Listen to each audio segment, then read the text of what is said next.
Oke, assalamualaikum warahmatullahi wabarakatuh. Hamdan wa syukranillah, amma ba'd. Alhamdulillahirabbil alamin. Puja dan puji syukur kita panjatkan ke hadirat Allah Subhanahu wa taala yang telah memberikan nikmat dan hidayahnya sehingga kita bisa live bersama, kita mensyiarkan, ya, kita saling berbagi informasi kepada teman-teman. Oke para sahabat, nah ini kisahnya yang bangkrut, ya. Bangkrut habis-habisan, tanahnya habis, mobilnya habis, rumahnya habis, pokoknya usahanya itu bangkrut, kukut, ya, habis-habisan.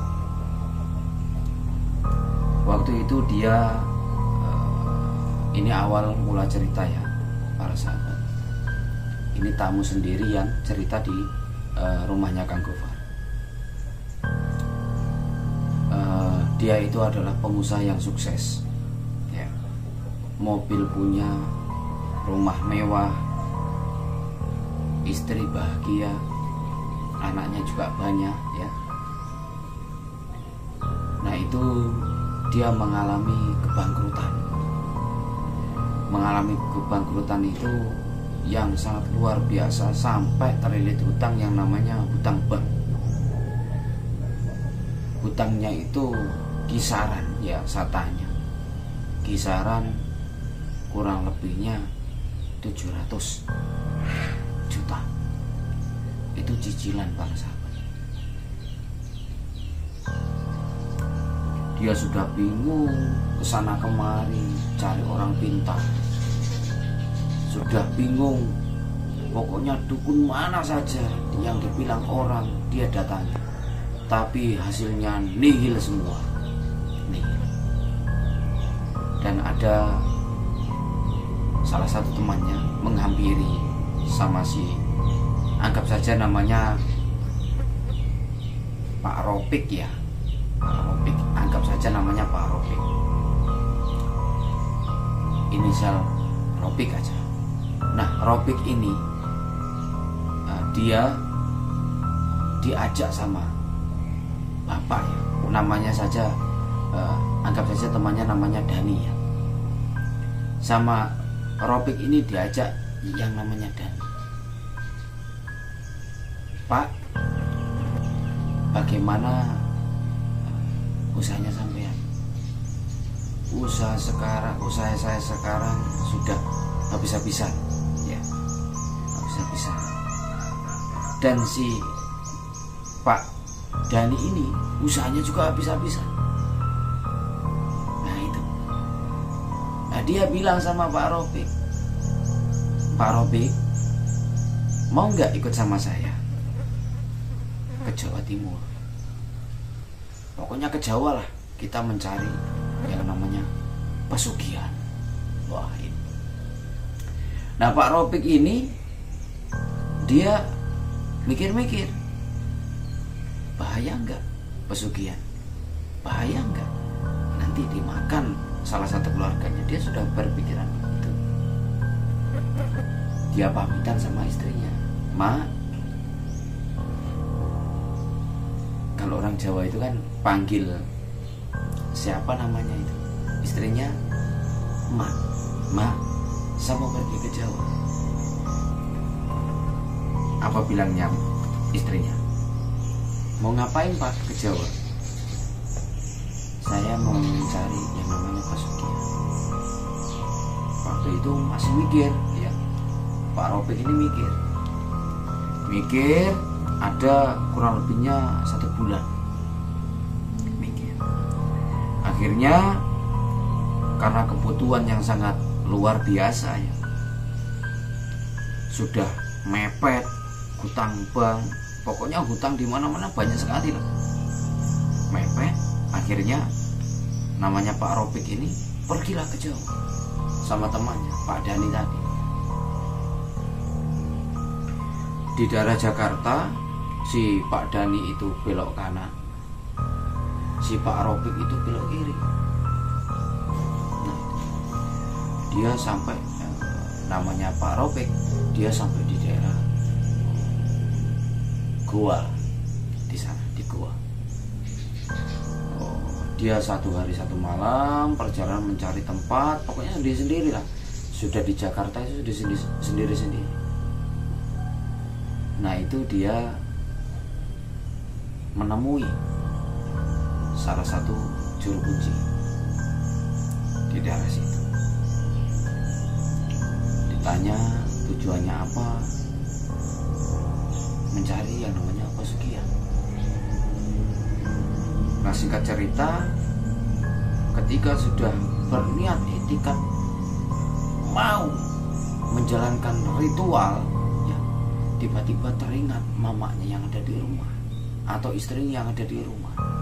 Astaga, yang saya lakukan ini salah, yang saya lakukan ini betul-betul salah, menyimpang dari agama.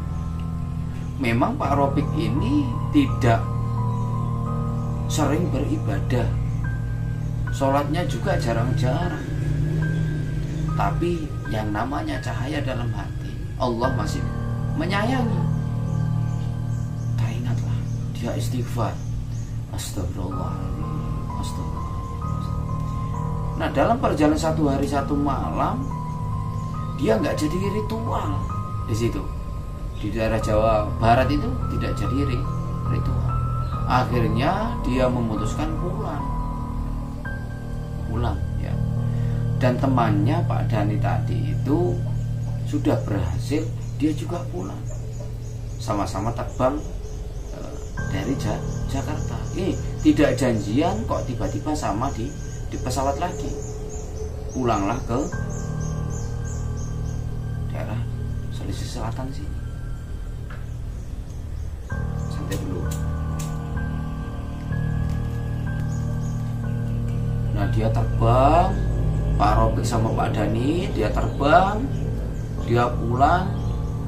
Selesai itu dia sampailah di Sulawesi Selatan. Saling cerita, kamu di mana? Kamu di mana? Saya di sini dan di sini. Ini nggak saya sebut tempatnya. Nah selesai itu dia bilang sama istrinya, Pak Robik tadi, "Ma, saya tidak berhasil mencari pesugihan. Saya teringat sampean. Saya kasihan nanti anak-anak dibikin tumbal." Dan singkat cerita, alhamdulillah selamat satu keluarga. Tidak ada yang namanya kematian atau apa namanya itu dibikin tumbal, tidak ada. Karena tidak jadi mencari pesugihan. Beda lagi sama temannya Pak Robik, namanya Pak Dhani. Selesai pulang dari sana, memang keekonomian dia melejit tinggi. Iya. 2 tahun kemudian para sahabat, ini tangannya ini meletus semua, melepuh semua. Ini nggak masuk akal para sahabat, nggak masuk akal. Kakinya itu kayak besar sekali. Terus dia itu pecah, kakinya pecah, keluar yang namanya nanah, keluar darah. Nah, ini ceritanya Pak Robik ya. Dia melihat temannya tadi yang namanya Pak Dhani tadi. Dia di situ masya Allah menangis. Yang namanya Pak Dhani itu menangis, minta ampun, kakinya sudah lubang. Pokoknya kekayaan apapun itu kayak tidak ada artinya. Pokoknya penyakitnya tidak bisa dibayangkan. Nah selesai itu orangnya meninggal dunia. Dan Pak Robik tadi dia cari tahu orang pintar di mana lagi yang saya mau cari? Orang pintar di mana lagi yang saya datangi? Karena di satu Sulawesi ini sudah dia datangi semua. Dia pegang HP, anaknya juga pegang HP, dia scroll di YouTube, di Facebook, dia lihat-lihat. Saya pengen penasaran di rumahnya Kang Gofar gitu, pengen datang ke rumahnya Kang Gofar.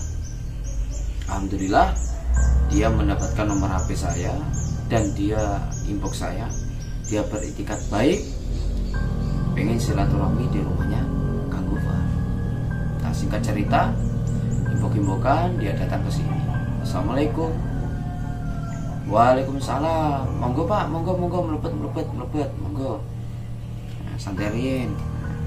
Seperti kebiasaan kalau saya ada tamu ya, merokok dulu. Merokok sambil santri saya itu yang namanya Mas Tri itu bikinin kopi. Nah, dia cerita masalah mencari yang namanya pesugihan itu tadi, punya habis-habisan. Nah, di sini saya kasih solusi. Ya, saya kasih mandi. Ini padahal nggak pernah ngibadah ya. Saya kasih mandi, saya kasih zikiran.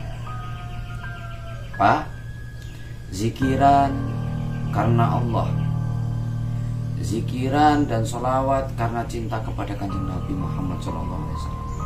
Ikhlas Pak, Bismillah Pak. Ibadahnya ditertibkan Pak, ibadahnya ditekunkan Pak. Pasti Allah mengasih solusi. Pasti Allah membuat Anda bahagia. Pasti Allah membuat Anda sukses. Singkat cerita, alhamdulillah, yang pertamanya dia tidak pernah ibadah, sholatnya 1 tahun 1 kali. Alhamdulillah dia sholatnya sudah rajin, zikirannya sudah rajin, keekonomian sudah mulai naik. Nah, singkat cerita, sampai sekarang alhamdulillah, dia tidak pernah datang ke tempat-tempat. Singkat cerita, kemarin datang lagi ke sini. Ikut sini sudah ada 4 tahun ini. 4 tahun. Nah, kemarin datang dari jauh-jauh sana ke sini, bilang sama saya, Kang, alhamdulillah saya sedikit-sedikit sudah bisa melunasi hutang bank saya.